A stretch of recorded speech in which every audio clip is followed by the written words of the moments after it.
greenhouse, and we're going to talk a little bit about looking at your tomatoes or your tomato seeds and determining the type. Now, we always talk about variety, but today I want to talk about if it's a determinate tomato or an indeterminate tomato. So I have some examples with us today. If you're looking at your seed packets, you want to look at your packet and read the back of the label. This one is aroma tomato, and it will say type, and the type on it says determinate tomato. So the difference between a determinate and an indeterminate is a determinate tomato is going to be about 3 to 4 foot tall, and it's become a bush type of tomato. It is only going to produce a certain set number of blooms, so that fruit will be set with that determinate tomato. An indeterminate tomato, that's one that is going to get larger and vine, and it's going to continue to bloom and fruit throughout its entire life cycle.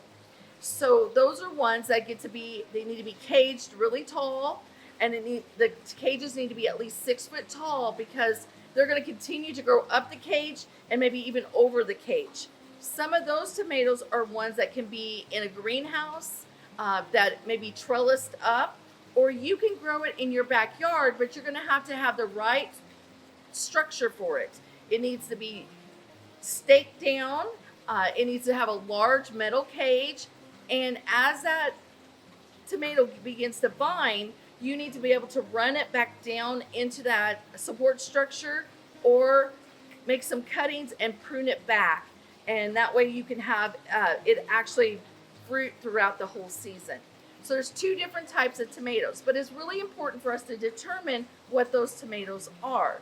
Now, you might find a package that you're going to buy seed and it has lots of different colors on it. It may have reds, it may have yellows, it may be an exciting mix, and you can have multiple tomatoes out of this package. The problem is you need to see what type it is.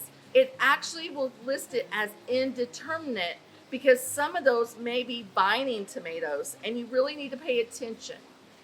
Now, when we go to the greenhouse and we have some of our plants are a little different. They may have a tag in them as we're at the greenhouse or at the garden center. I have 2 different types with us today to kind of show.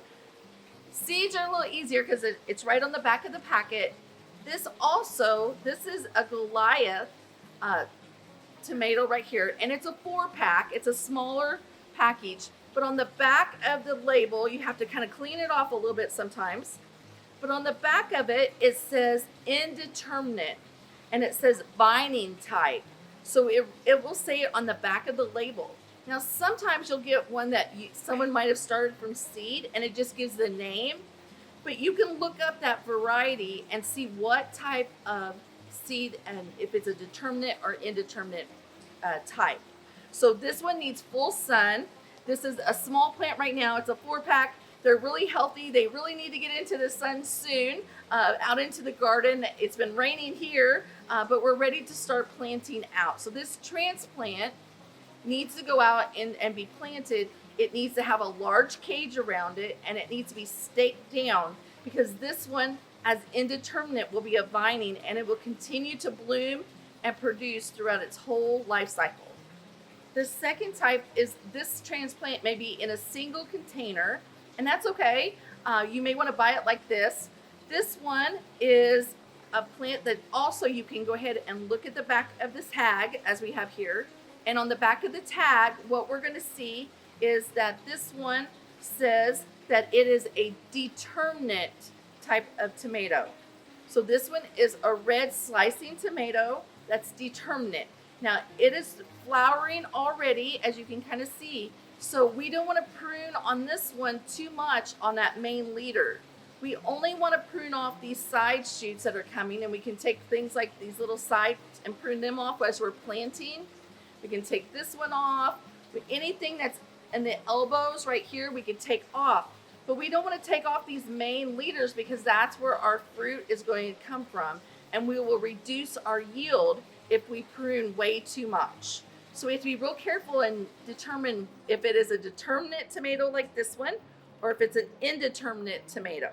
Now this one is going to be bushier, it's going to be a shorter variety, and we can go ahead and stake it up to provide support, but we don't need to have a 6 or 8 foot tall cage around it. It can be a regular 4 or 5 foot tall cage that then will allow it to bush out and produce fruit on it. It's going to have a larger fruit on that, just because as you're looking at it and you're opening that airway, you're going to have plenty of airspace and air circulation for it to make those nice large fruits. These are the two different types of tomatoes that you want to consider looking at, learning the difference between our determinate tomato or indeterminate tomato, because they look very similar. They just need more support throughout the season. If you have any other questions, please visit our University of Illinois Extension website or follow our YouTube channel for more tips.